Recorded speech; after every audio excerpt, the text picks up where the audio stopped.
Brother makes the noises for the talkies. There's not a single noise that he can't do. If you've forgotten what a parrot's squawk is, I'll rot him illustrate that noise for you. He does the steam escaping from liners leaving dock. He'll fake a razor scraping or else a cuckoo clock. My brother makes the noises for the talkies. There's not a single noise that he can't do.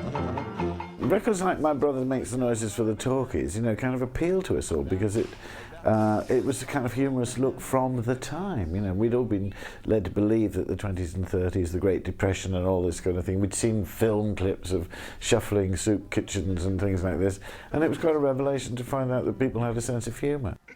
My brother makes the noises for the talkies. There's not a single noise that he can't do.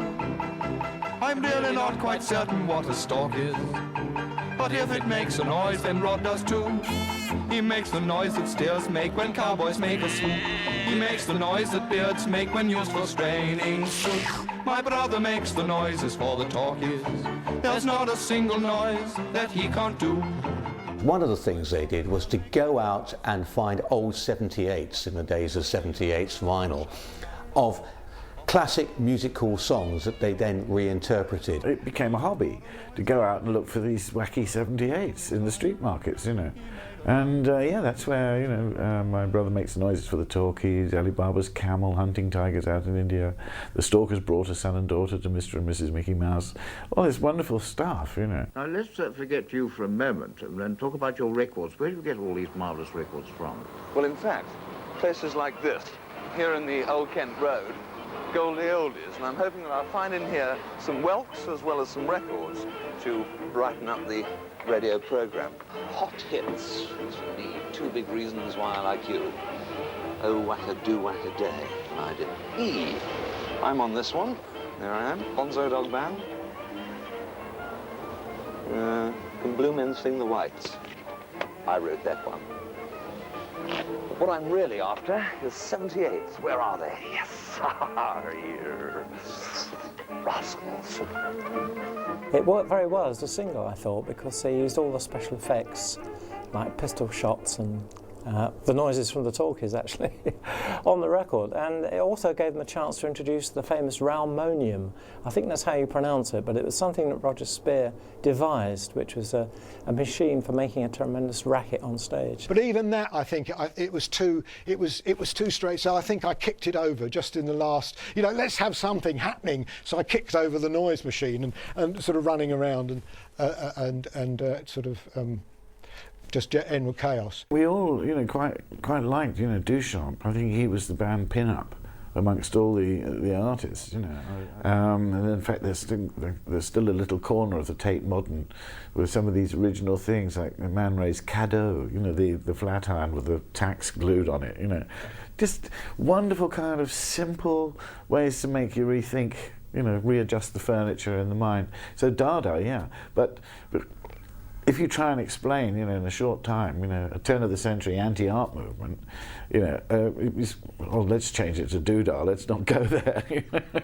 It had that sort of vaudeville whimsy that the band had picked up on, and that at the time was a huge, somewhat surprising favourite amongst the hippie crowd.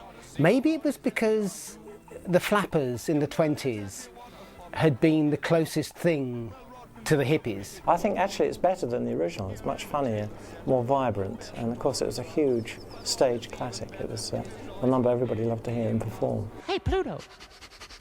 My brother makes the noises for the talkies. There's not a single noise that he can't do.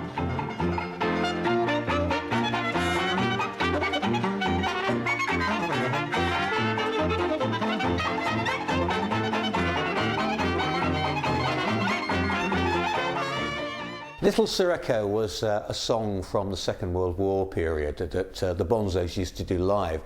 And the great thing about the way they did it was that they took the Michael, shall we say, out of the variety acts of the time. Now, one of the great things about variety acts obviously was always the ventriloquist. And Little Sirocco was a perfect little showcase number for Viv Stanshall and Sam Spoons to act out this kind of routine, where Sam Spoons, who was actually the drummer of the band in the early days, and also played the spoons rather magically, would sit on Viv's knee and pretend to be a ventriloquist dummy.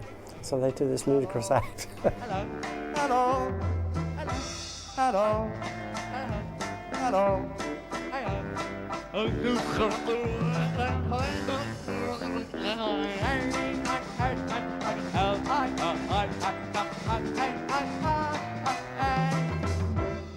It also showed their ability to, on the one hand, pay homage to variety music halls, on the other hand, to say there's a lot of pompous nonsense, which is going to prick the pompous nonsense and take it into the modern world. And it worked because Viv Stanshall was so good as a comedian. Little Sir Echo, how do you do? Hello, hello. Little Sir Echo, I'm very blue. Hello, hello, hello, hello. Won't you come over and play? You're a very nice person, I can tell by your breath, but you're so far away. I mean, we just love this old 20s and 30s stuff, but we clearly, you know, we'd been outmaneuvered. We knew we were in show business suddenly when the whole thing had been sort of lifted.